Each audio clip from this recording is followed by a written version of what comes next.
so we can't show you exactly what happens next, sadly. We do, however, have a good idea of what you need to do.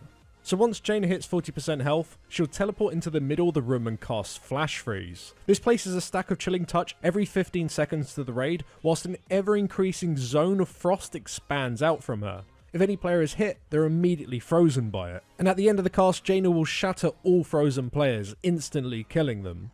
This expanding zone will eventually cover the entire room, so you need to fight your way out of the room by destroying one of the ice walls. You need to save all cooldowns, likely including Bloodlust, just so you can burst down the wall and get behind it, safely away from the Flash Freeze circle. Behind the wall is a Tide Elemental. The Elemental needs to be nuked down whilst you dodge the incoming Arcane Barrage zones from Jaina. Getting hit by these deals a little bit of damage and knocks you back. Now the Elemental will cast Heart of Frost. This causes a random player to burst frost damage to all nearby players, so you got to make sure you quickly move away from others if you ever get this debuff. Also to watch out for is the Water Bolt Volley. This deals frost damage to absolutely all players in the raid if it isn't interrupted, so you're going to need to make sure that you have some form of interrupt rotation. And finally, if the ad ever reaches 100% energy, he'll cast Frost Nova, which roots all players within 12 yards of him. Ideally, you'll want to kill this elemental before this is even cast. Once the elemental is defeated, you can move back to Jaina and phase 3 begins. Now this last phase is kind of similar to the second, except you have absolutely no way of clearing your Chilling Touch stacks, apart from becoming frozen. The boss will still cast Ice Shard on the tank, and to add, she'll also do a Frontal Cone towards them. Players will still be debuffed for Broadside and Siegebreaker Blast, and you have to deal with them pretty much in the exact same way, except you no longer need the Broadside to of course land on a barrel, because you don't have them anymore. You'll also need to make sure you keep dodging the Glacial Ray and the Icefall. What is new, however, is the Orb of Frost. This Frost Orb is fired out towards a random range player.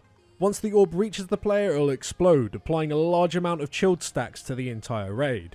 You can, however, intercept the orb before it reaches the final player by moving into it, which deals light ticking frost damage to those players, but it reduces the overall power of the orb. Once the power of the orb is completely removed, the amount of stacks that the raid gains once it hits the player is significantly reduced. Now, as it is likely impossible to kill the boss without everyone gaining 20 stacks at least once throughout this last phase and becoming frozen, you want to use this orb to offset which players become frozen at which point, as of course you don't want the entire raid to become frozen at the exact same time. Just before the players that you've just decided to go and soak the orb with are about to hit 20 stacks, you'll want them to move towards melee and stand slightly spread apart, making sure no one has stood on top of them, nor no one is in front or behind them. This is because any frozen player in the last phase is almost immediately targeted by Shattering Lance.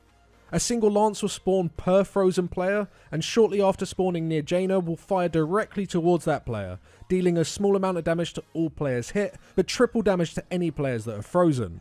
Once they've been hit, you then just have to free the player before they slowly tick down and die, or just die to other sources of damage. Once they're free, their stacks are completely reset and they can continue on with the rest of the fight.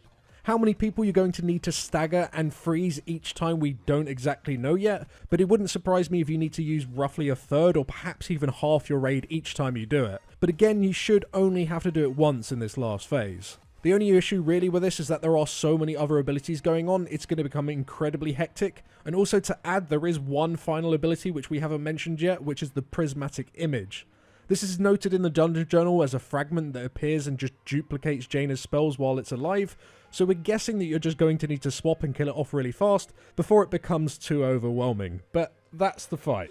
Yeah, it's a bit of a mammoth encounter and it is an awesome fight. It's just a real big shame that we didn't get to see the end of it since it sounds so crazy, and it would have been nice to experiment with the number of people needed to be frozen, because as you've said, it definitely feels like it's just going to be a cycle in that last phase where half of the raid or 1/3 of the raid gets frozen, then the other third gets frozen, and then the other third, and you just keep circling around that until your healers just don't heal anymore because they've run out of mana. Well, the thing is, while you're frozen, you're so vulnerable because the boss's abilities, so many of them are targeted. Broadside, you need to move from Icefall, you need to move from a Glacial Ray, you need to move from the Frontal Cone at the tank. All of this is movement-based abilities, and you ain't going to be moving much when you're inside one of those little ice blocks. So it's going to be very interesting to see how it's even done, because, yeah, not many people did manage to get to see this phase at all, and there's certainly no public footage of it, so it's very hard to find out what really goes on here. But it definitely feels like this is the first boss, this expansion, that is going to be pretty fucking difficult. We've taken some time to read the dungeon journal, and it looks absolutely terrifying. There's like a gathering storm. Like the whole vision mechanic from the intermission seems to be in all phases periodically, and to add, players need to be stood near each other at all times, otherwise they'll be frozen after 6 seconds. And you know what I was just saying about, you know, everyone needs to move all the time? Well, now you've got to move with a partner all the time. And at the beginning, you only need to move with one other person, then it goes up to 3 other people, and then eventually 5 other people, and then eventually you can't see anything, so you don't even know where the icefall marker is, so you don't know how to dodge it. And oh my god, it sounds hellish. It sounds horrific, yeah. But even the heroic version of the encounter is going to be pretty damn hard, I think. Yeah, the amount of organization and just communication that you need in that last phase is pretty remarkable, and it really wouldn't surprise me if some of the heroic-only guilds actually struggle on this one in the first week or even 2 weeks. But difficulty aside, the pacing is perfect. There's not really a dull moment in the entire fight, at least from what we tested.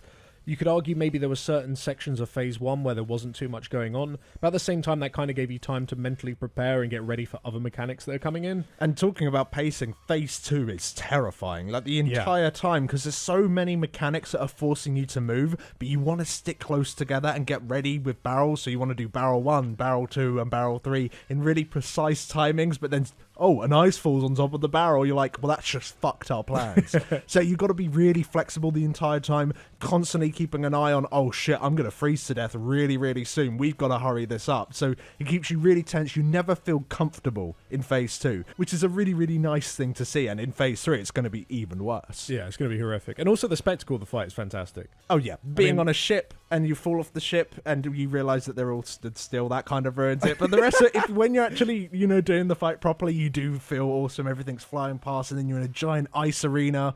Oh, yeah, it's great. It's really nice, because considering so much of the instance is in places that we've already seen before, because it's just the Horde main city, I guess you get to go inside the temple, which is nice. But yeah, it's nice having a last boss that's in an entirely new area with this whole ice arena. It's super cool. But that's all we got time for, guys. Hope you enjoyed this little preview. If you did, then do show us some love. Give us a like. We appreciate it. And we will catch you all next week with updated guides. So keep an eye on the channel, and we'll see you soon. Thanks for watching. Thanks for watching.